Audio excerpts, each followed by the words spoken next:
نحمده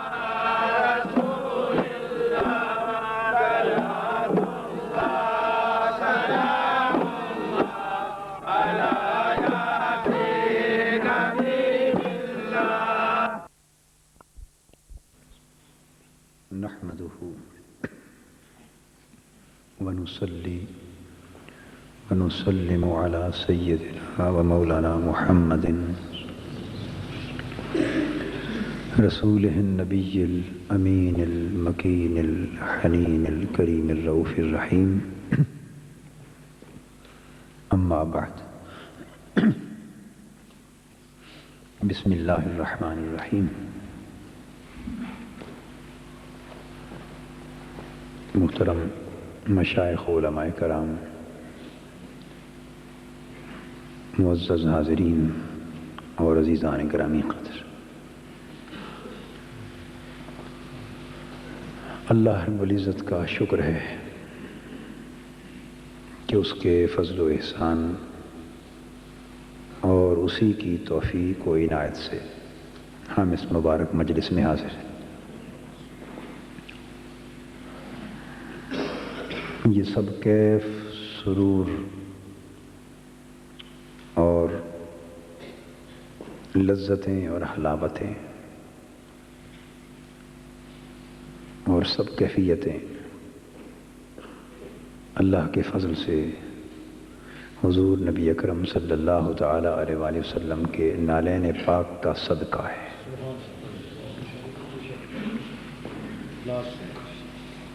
اللہ رب العزت اپنے اس فضل کو قائم رکھے اور حضور علیہ السلام کے نالین پاک کا سایہ اس مشن پر قائم رہے۔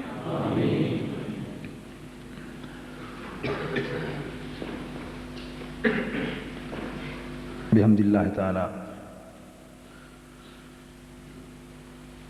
آپ نے اپنی ایمانی جذبات کی تسکین کا بہت سا سامان حاصل کر لیا۔ میں چند کلمات اپنے موضوع کے تسلسل میں جو حدیث نبوی صلی اللہ علیہ وآلہ وسلم کی روشنی میں تشکیل سیرت کے 15 ضابطوں کا بیان چل رہا ہے، اس میں اگلے موضوع پر چند کلمات گوش گزار کرنا چاہتا ہوں۔ قبل اس کے کہ میں اس موضوع پر اپنی گفتگو شروع کروں، یہ علادتہ راہی صاحب جب نعت پڑھ رہے تھے، درمیان میں ایک مصرع انہوں نے پڑھا،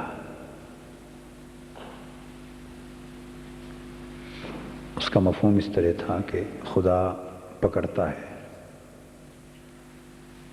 اور مصطفیٰ صلی اللہ علیہ وسلم چھڑاتے ہیں۔ کسی دوست نے چٹ بھیجی کہ اس کا مفہوم کیا ہے۔ ممکن ہے یہ بات کسی ساتھی کی سمجھ میں نہ آئی ہو، تو انہوں نے اس کے لیے وضاحت طلب فرمائی۔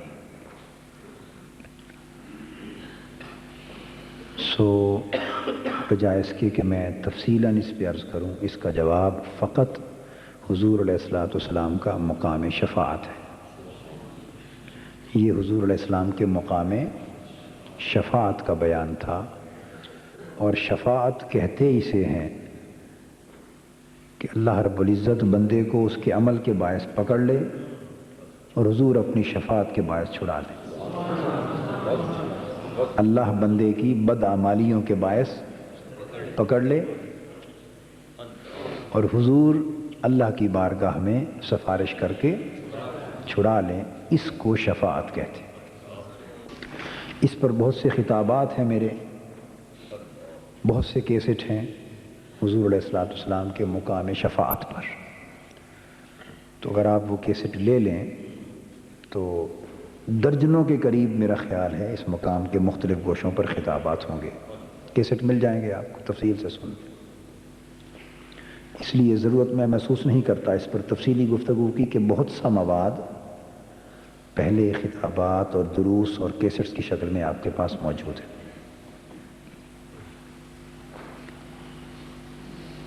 حدیث پاک ہے کہ حضور علیہ، ایک ہی حدیث بیان کر دیتا ہوں۔ حضور نبی اکرم صلی اللہ تعالیٰ علیہ وآلہ وسلم نے فرمایا، خیرت بین ان یدخل نصف امت الجنہ و بین الشفاعہ، کہ اللہ تبارک و تعالیٰ کی بارگاہ سے مجھے اختیار دیا گیا۔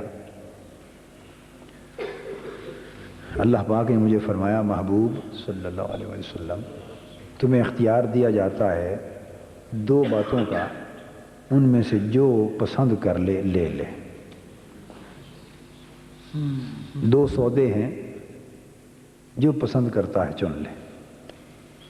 ایک سودا یہ ہے، یعنی فرمایا محبوب آج ایک سودا کریں، آج ایک سودا کریں، یا تو یہ قبول کر لے کہ بغیر حساب و کتاب کے محبوب تمہاری آدھی امت کو جنت میں ڈال دو، بغیر پوچھ گچھ کے حساب و کتاب کے آدھی امت جنت میں بھیج دوں، معاف کر دوں، بخش دوں اور انہیں جنت عطا کر دوں۔ ایک تو سودا یہ ہے، اور دوسرا سودا یہ ہے کہ محبوب تم شفاعت کا حق لے لو، یعنی چھڑانے کا حق لے لو۔ دوسرا سودا یہ ہے، اب تمہاری مرضی ہے، جو سودا پسند ہے میں کرنے کو تیار ہوں۔ حضور علیہ السلام فرماتے ہیں، فاخترت الشفاعہ، میں نے عرض کیا مولا وہ پہلے والا سودا پسند نہیں، وہ جو بغیر حساب و کتاب کے آدھی امت سیدھی جنت میں جا رہی ہے، بغیر حساب و کتاب سیدھی جنت میں آدھی امت جا رہی ہے۔ کرم دیکھیے حضور علیہ السلام کا، فرماتے مولا یہ سودا پسند نہیں ہے، فاخترت الشفاعہ، مجھے چھڑانے کا حق دے دے، اپنے پکڑے ہوئوں کو چھڑانے کا حق دے دے، بجائے اس کے کہ تو اپنی مرضی سے آدھی امت کو بخش دے، مجھے یہ سودا دے دے کہ جنہیں تو پکڑ لے میں انہیں چھڑا سکوں۔ فاخترت الشفاعہ، بس میں نے شفاعت کا حق لے لیا، شفاعت کا حق لے لیا۔ اب آپ کہیں گے کہ اس کا معنی تو ہے کہ میں نے شفاعت اختیار کر لی، شفاعت کا حق چن لیا، اور آپ یہ معنی کر رہے ہیں کہ جنہیں تو پکڑ لے انہیں چھڑانے کا حق دے دے۔ سو میں نے عمدن یہ مفہوم کیا تھا کہ بات آپ کی سمجھ میں آ جائے کہ شفاعت کہتے ہی اسے، اور یہ حدیث پاک میں آگے۔ تو آقا فرماتے ہیں میں نے شفاعت کا حق لے لیا۔ کیوں؟ آقا آدھی امت بغیر حساب و کتاب کے بخشی جا رہی تھی، بغیر حساب و کتاب کے آدھی امت، اتنا بڑا کرم، اتنا بڑا سودا۔ تو حضور علیہ السلام فرماتے ہیں نہیں میں نے یہ قبول نہیں کیا۔ آقا کیوں؟ فرماتے ہیں کہ اگر اس سودے کو قبول کر لیتا اور اللہ پاک اپنے وعدے کے مطابق میری آدھی امت کو بخش دیتا، آدھی امت کو بخش دیتا اور جنت میں بھیج دیتا، ممکن ہے میرا کوئی گناہگار امتی بعد میں مجھے پکار کے کہتا یا رسول اللہ صلی اللہ علیہ وسلم مجھ پر بھی کرم کر دیں۔ فرشتوں نے پکڑا ہوا ہوتا، گھسیٹ کے دوزخ کی طرف لے جا رہے ہوتے، اور میرے اوپر اس کی نگاہ پڑ جاتی کہ آقا جا رہے ہیں، اور مجھے تکتے ہی پکار اٹھتا کہ یا رسول اللہ مجھے بچا لیں، تو پھر میں کیا کرتا؟ کوٹا تو پورا ہو چکا تھا، کوٹا تو آدھی امت کی بخشش کا سودا تھا، وہ تو جنت میں جا چکی تھی، اب تو کوٹے میں گنجائش ہی نہیں تھی، پھر میں کیا کرتا؟ تو کیا یہ ممکن تھا کہ اس کو وہ گھسیٹ کر لے جاتے رہیں دوزخ میں، وہ مجھے پکارتا رہے اور میں پھر بھی دیکھتا رہوں، خاموش دیکھتا رہوں؟ یہ کیسے ممکن تھا؟ اس لیے فرمایا میں نے یہ جب خیال کیا تو فاخترت الشفاعہ، میں نے عرض کیا باری تعالیٰ وہ سودا نہیں قبول، مجھے چھڑانے والا حق دے دے، لأنہا اعم، اور حق کے شفاعت اس لیے لے لیا کہ یہ عام ہے، اس پر تو آدھی امت والی قید تھی نا، اس پر قید ہی کوئی نہیں، اس پر آدھی امت کی بین ان یدخل نصف امت الجنہ، اس میں آدھی امت کی بخشش کی قید تھی، آدھی سے آگے حکم ہوتا کہ بس حد پوری ہو گئی، اور شفاعت پر تو حد ہی کوئی نہیں، شفاعت چھڑانے والے حق پر حد کوئی نہیں، سو یہ چونکہ عام حق تھا میں نے یہ لے لیا، عام حق تھا سو لے لیا۔ یہ ارشاد فرما کے آگے حضور علیہ السلام فرماتے ہیں اترونہا للمتقین ولکنہا للمذنبین الخطائین، لوگوں تم کیا سمجھے ہوئے ہو کہ یہ جو میں نے شفاعت کا حق لیا ہے چھڑانے کا اور بخشوانے کا، کیا یہ نیکوکاروں کے لیے ہے؟ کیا سمجھے ہوئے ہو، کیا یہ نیکوکاروں کے لیے ہے؟ نہیں، نیکوکار تو پہلے ہی اس کے وعدے کے مطابق بخشے جا رہے ہوں گے، نیکوکار تو پہلے ہی اس کے وعدے کے مطابق بخشے جا رہے ہوں گے، تو مجھے کیا ضرورت کہ ان کے لیے اپنی شفاعت استعمال کروں، جبکہ ان کی بخشش کے لیے اللہ کا وعدہ ہی کافی ہے۔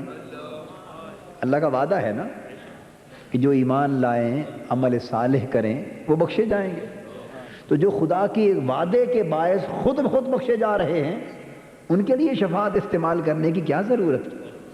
تو میں تو کیا یہ خیال ہے کہ نیکوکاروں کے لیے ہے؟ نہیں، لکنھا للمذنبین الخطائین، یہ تو ان گنہگاروں کے لیے ہے جنہیں خدا نے پکڑ لیا ہوگا، ان گنہگاروں کے لیے ہے جو پکڑے ہوئے ہوں گے اپنی بدعمالیوں پر، جن کی گرفت ہو چکی ہوگی، جن کا نامہ اعمال اس قابل نہیں ہوگا کہ انہیں جنت میں لے جائے، جو اپنے عمل کی بنا پر چھوٹنے کے قابل نہیں ہوں گے، مذنب ہوں گے، خطا ہوں گے، خطا کار ہوں گے، گناہ گار ہوں گے، خطا کار ہوں گے، اور اپنے عمل کے باعث پکڑے ہوئے ہوں گے اور دوزخ میں گھسیٹے جا رہے ہوں گے، اس وقت ان کے لیے شفاعت کام آئے گی، وہ مجھے پکاریں گے اور میں کہوں گا ان کو چھوڑ دو۔ خدا جس کو پکڑے چھڑائے محمد، ہائے ہائے ہائے ہائے، یہ حدیث، خدا جس کو پکڑے چھڑائے محمد، یہ وہ شعر پڑھ رہے تھے نعت، للمذنبین الخطائین، جو گناہگار پکڑے ہوئے ہوں گے، میں نے تو شفاعت کا حق ہی انہیں کے لیے لیا ہے کہ ان کو چھڑا لو، ان کو چھڑا لو۔ سبحان۔ اور ایک حدیث پاک میں آتا ہے حضور علیہ السلام نے فرمایا یوضع للانبیاء منابر یجلسون علیہ حتی یبقى منبری لا اجلس علیہ وانا قائم بین یدی ربی منتصبا، قیامت کا دن ہوگا اور تمام انبیاء کرام کے لیے منبر اور کرسیاں بچھا دی جائیں گی، منبر بچھ جائیں گے، کرسیاں بچھلا جائیں، سٹیج لگ جائیں گے، اور حکم ہوگا انبیاء علیہ السلام کو کہ ان ممبروں پر بیٹھ جاؤ، ممبروں پر بیٹھ جاؤ۔ اور پھر ایک اور حدیث میں آتا ہے کہ انبیاء بھی ممبروں پر بیٹھیں گے اپنے حسب منصب و مقام، اور اولیاء بھی اپنے منصب و مقام کے مطابق ممبروں پر بیٹھیں، لہم منابر من نور، ان کے اوپر نور کے ممبر ان کے لیے بچھ جائیں گے، قربان جائیں۔ تو جو حساب کتاب دینے کے لیے آتے ہیں ان کو ممبروں اور کرسیوں پر بٹھایا جاتا ہے، ہائے ہائے ہائے ہائے، جو حساب کتاب دینے کے لیے آتے ہیں انہیں عدالت میں کرسی دی جاتی ہے بٹھانے کے لیے، خدا کی عدالت کا دن ہوگا نا، لمن الملک اليوم للہ الواحد القہار، ندا آ رہی ہوگی آج کس کا دن ہے، صرف اللہ کی، جو واحد ہے جو قہار ہے، آج اس کی عدالت بپا ہوگی، اس کی عدالت بپا ہوگی، اور ہر کوئی اس کے حضور پیش ہوگا، اپنا نامہ اعمال پیش کر رہا ہے، حساب و کتاب ہو رہا ہے، پوچھ پرتیت ہو رہی ہے، پوچھ گچھ ہو رہی ہے، تو لوگ اس حال میں پیش ہیں، تو عدالت میں جن پر مقدمہ ہو اور اپنی صفائی کے لیے حساب و کتاب کے لیے پیش ہوں، کیا کبھی عام دنیا کی عدالت بھی ان کو بیٹھنے کو کرسیاں دیتی؟ کرسیاں کنہیں ملتی ہیں؟ جو مہمان خصوصی ہوتے ہیں۔ کرسیاں کنہیں ملتی ہیں؟ جو مہمان خصوصی ہوتے ہیں، اور جو حساب و کتاب دینے کے لیے آئے ہوں، جن سے پوچھ گچھ ہونی ہو، انہیں کرسیاں نہیں، انہیں کھڑا کیا جاتا ہے، انہیں کھڑا کیا جاتا ہے۔ اس کا پتہ معلوم یہ ہوا کہ قیامت کے دن ہر ایک کا حال یکساں نہیں ہوگا، کئی اپنے نامہ اعمال لے کے کھڑے تھر تھر کانپ رہے ہوں گے، کئی یوزع للانبیاء منابر، کئی ممبروں پر بیٹھے ہوں گے، کئی کرسیوں پر بیٹھے ہوں گے، لہم منابر من نور، کئیوں کے لیے نور کے ممبر، نور کی کرسیاں، نور کی سیجیں بچھی ہوں گی، انہم لعلی نور ان وجوہہم لنور وانہم لعلی نور، ان کے چہروں سے نور کی شعائیں پھوٹ رہی ہوں گی، وہ نوروں پر قائم اور متمکن ہوں گے اور نوروں کے ممبروں پر بیٹھے ہوں گے، اور ایسے بیٹھے ہوں گے کہ پھر یغبطہم الانبیاء والشہداء بمکانہم من اللہ، انبیاء اور شہید بھی اللہ کی بارگاہ میں ان کی قدر و منزلت کو دے کے رشک کریں گے کہ مولا ہم تو نبی تھے، ہمیں تو ممبر ملے، یہ نہ نبی نہ شہید، ان کو بھی ممبر مل گئے تیری بارگاہ میں۔ ہم تو نبی تھے تو ہماری نبوت کا مقتضا تھا کہ تم نے عزت سے ہمیں ممبروں پر بٹھایا، یہ نہ نبی نہ شہید، ان للہ لاناسا ما هم بانبیاء ولا شہداء یغبطہم الانبیاء والشہداء یوم القیامت بمکانہم من اللہ، انبیاء بھی رشک کریں گے، شہداء بھی رشک کریں گے کہ مولا یہ لوگ کون ہیں، یہ نہ نبی اور نہ شہید، مگر تیری بارگاہ میں اس طرح عزت اور شان سے بیٹھے، نور کے ممبروں پر بیٹھے اور چہروں سے نور نکل رہا ہے، کون ہے؟ آقا نے فرمایا تمہیں بتا دوں کون ہے؟ حدیث کے الفاظ ہیں آخر پہ جا کے ثم قرأ هذه الآیہ الا ان اولیاء اللہ لا خوف علیہم ولا هم یحزنون، یہ اولیاء اللہ ہوں گے، یہ اولیاء اللہ ہوں گے۔ مولا وہ کون ہے؟ یہ تمہیں پتہ نہیں، یہ شیخ عبد القادر جیلانی۔ مولا اس ممبر پہ کون بیٹھا ہے؟ یہ معین الدین اجمیری بیٹھا ہے، یہ داتا گنج بخش علی حجویری بیٹھا ہے۔ اس ممبر پہ کون ہے جس کا نور چمک رہا ہے؟ یہ بابا فرید الدین گنج شکر بیٹھا ہے، یہ شاہ نقشبند بیٹھا ہے، حضرت خواجہ بہاؤالدین بخارا کے مرد بیٹھے ہیں۔ یہ کون ہے؟ یہ مجدد الفسانی بیٹھے ہیں، یہ سلطان باہو بیٹھے ہیں، یہ شیخ شہاب الدین سہروردی بیٹھے ہیں، نہ نبی ہیں نہ شہید ہیں مگر سج دھج کے ممبروں پر بیٹھے ہیں۔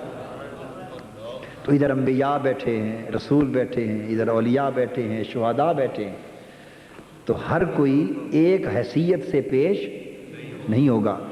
کچھ ہوں گے جو خود جو اللہ کے وعدے سے چھوٹ کے جا رہے ہوں گے، کچھ ہوں گے جو پکڑے جا رہے ہوں گے، کچھ ہوں گے جو چھڑانے والے ہوں گے۔ یہ سب فرق ہے، جدا جدا حال ہے، جدا جدا حال ہے۔ آقا نے فرمایا یجلسون علیہا، تمام انبیاء اپنے اپنی کرسیوں پر ممبروں پر بیٹھ جائیں، تشریف فرما ہوں، حتیٰ یبقى ممبری، میری کرسی اور میرا ممبر خالی رہ جائے گا، لا اجلس علیہ، میں نہیں بیٹھوں گا، میں نہیں بیٹھوں۔ آقا تو کیا وجہ ہے؟ ہر کوئی بیٹھا ہے اور آپ نہیں بیٹھتے؟ اب بات کو سمجھے نا؟ تو یہ بات پہلی تو یہ کہ یہ اولیاء اور انبیاء اور اولیاء قیامت کے دن اللہ کی حضور مہمان خصوصی بن کے بلائے جائیں گے، مہمان خصوصی کے طور پہ بلائے جائیں گے۔ اب سوال یہ ہے کہ یہ تمام انبیاء شہداء تو مہمان خصوصی ہو گئے، یہ تو مہمان خصوصی ہو گئے، تو پھر کوئی صدر بھی تو ہونا چاہیے نا اس مجلس کا۔ وہ مجلس جس میں مہمان خصوصی ہوں تو کوئی صدر بھی تو ہوتا ہے نا۔ باقی تو ساری قوم قیامت میں جمع، یہ تو سامعین ہو گئی، اپنے فیصلہ سننے کے منتظر بیٹھے کھڑے ہیں، یہ تو سب حاضرین اور سامعین ہو گئے۔ باقی ساری کائنات انسانیت کیا ہو گئی؟ حاضرین اور سامعین۔ سب انبیاء شہداء اولیاء ہو گئے مہمانان خصوصی۔ تو مولا کوئی اس مجلس میں کسی کو تو نے صدر بھی مقرر فرمایا ہے؟ ہاں، صدر میرا مصطفیٰ ہے، صدر مجلس یہ ہوں گے،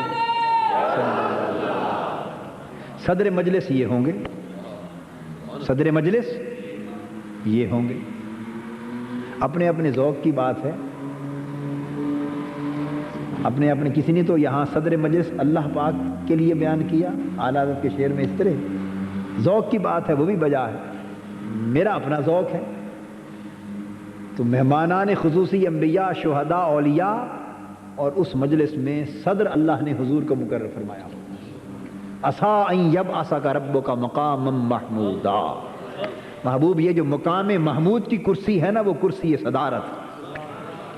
ہر کوئی مہمان خصوصی کی کرسیوں پر بیٹھا ہے اور حضور کرسی صدارت پر بیٹھے, کرسی صدارت پہ بیٹھے. اور صدر کی علامت یہ ہے کہ اس کی اجازت کے بغیر کوئی بول نہ سکے, ہر کوئی چپ, وہی بولے یا جسے اجازت دے وہ بولے. صدر اسے کہتے ہیں. آپ نے فرمایا انا اول الناس خروجا اذا بعثوا وانا قائدهم اذا وفدوا وانا خطیبهم اذا انصتوا. جب ہر ایک خاموش ہوگا تنہا بولنے والا میں ہوں گا. قیامت کے دن خطیب بولنے والا تنہا میں ہوں گا, بس فقط میں بولوں گا, ہر ایک کی زبان بند ہوگی, یا جس کو اجازت دوں گا وہ بولے. امام قرطبی رحمہ, یہاں ایک تو ہے نا مقام محمودہ کہ حضور کو مقام محمود پہ بٹھائے گا. ایک حدیث تو یہ آتی ہے کہ پوچھا گیا حضور وہ مقام محمود کیا ہے؟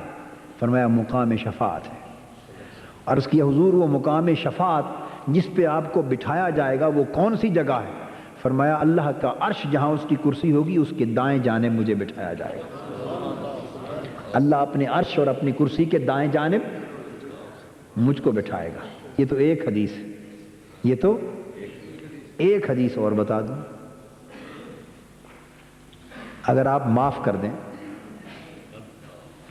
اگر آپ معاف کر دیں, میرا ذوق اور میرا ایمان تو اس کو مانتا ہے, حدیث ہے, ائمہ نے بیان کی ہے, امام قرطبی بیان کرتے ہیں. ایک تو ہے نا کہ مقام محمود اور مقام شفاعت کے دائیں جانب بٹھائیں گے, اور دوسری حدیث پوچھا حضور مقام محمود کیا ہے؟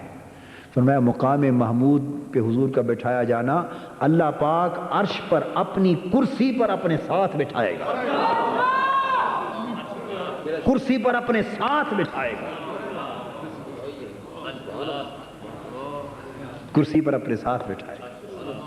یہ مقام محمود ہے. مالک کی مرضی ہے جس کو چاہے ساتھ بٹھا لے. ہائے ہائے ہائے, تو ساتھ بیٹھنے سے کوئی خدا تو نہیں بن جاتا نا. ساتھ بیٹھنے سے کوئی, بھئی باپ بیٹے کو ساتھ بٹھا لے تو باپ بن جاتا ہے, مالک بندے کو ساتھ بٹھا لے تو بندہ مالک بن جاتا ہے. ارے عرش کے مہمان اگر چٹائیوں پر صحابہ کے ساتھ بیٹھ گئے تو ان جیسے ہو گئے تھے, اگر حضور اتر کے یہاں ان کے ساتھ بیٹھ گئے تو ان جیسے نہ ہوئے. خدا اس کو کرسی پر اپنے ساتھ بٹھا لے تو خدا جیسے بھی نہیں ہوئے. خدا خدا رہا, مصطفیٰ مصطفیٰ رہا. مگر فرمائیں گے محبوب آج یہاں نہ بیٹھ, آج تمہیں پہلو میں اپنے پاس بٹھاتا, میرے پہلو میں میرے ساتھ بیٹھ.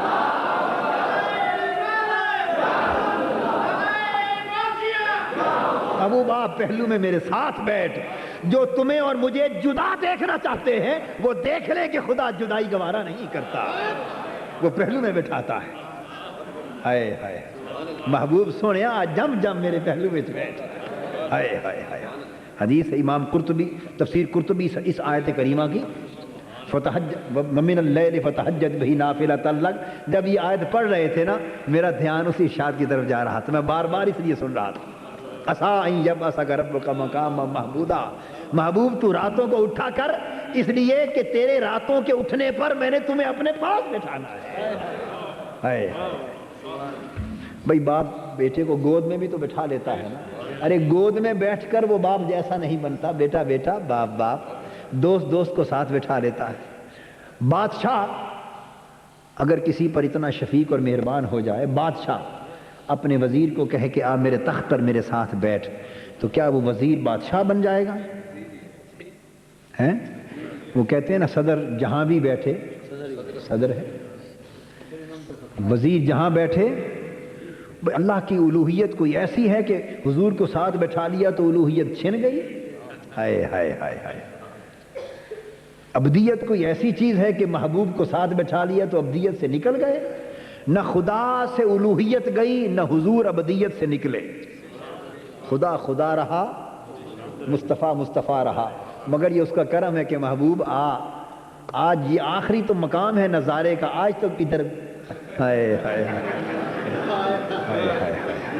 آج تو پہلو میں بیٹھ, آج تو پہلو میں بیٹھ. یہ دیکھ لیں کہ محبوب کو کہاں بٹھایا ہے رب نے. یہ دیکھ لیں محبوب کو رب نے کہاں بٹھایا ہے.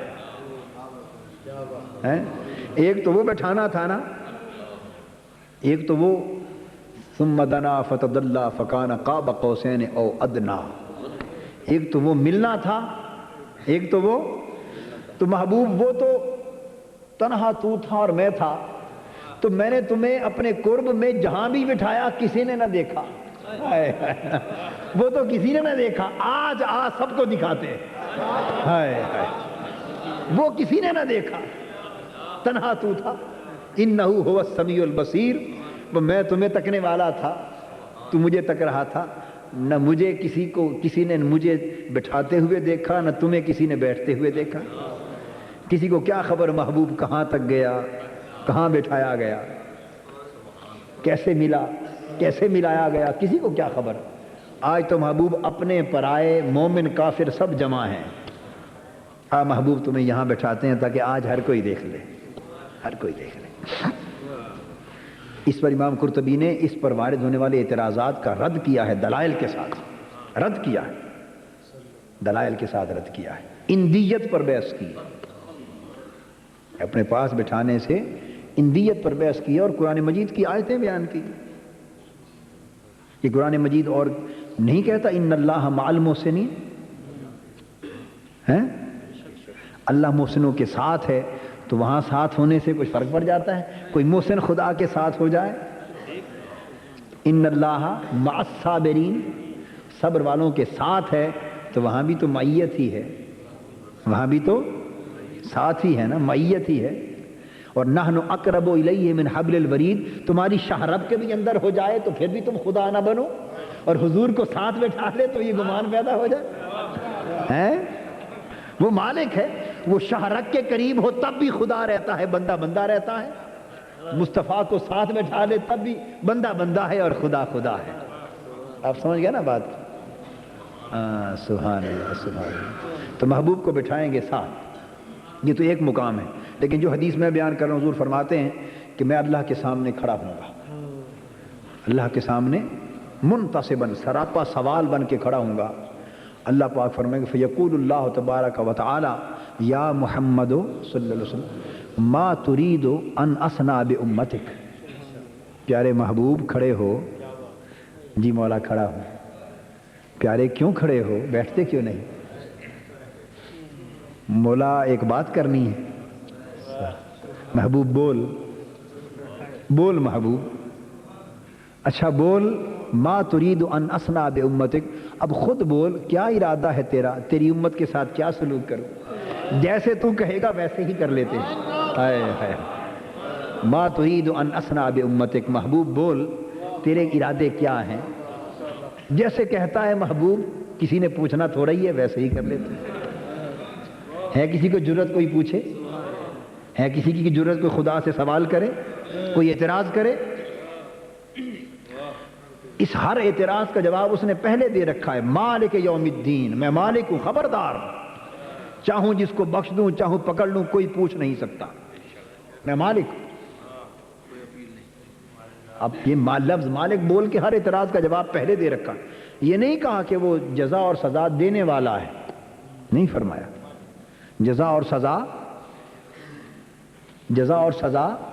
دینے والا، یہ نہیں فرمایا، فرمایا جزا اور سزا کا مالک ہوں،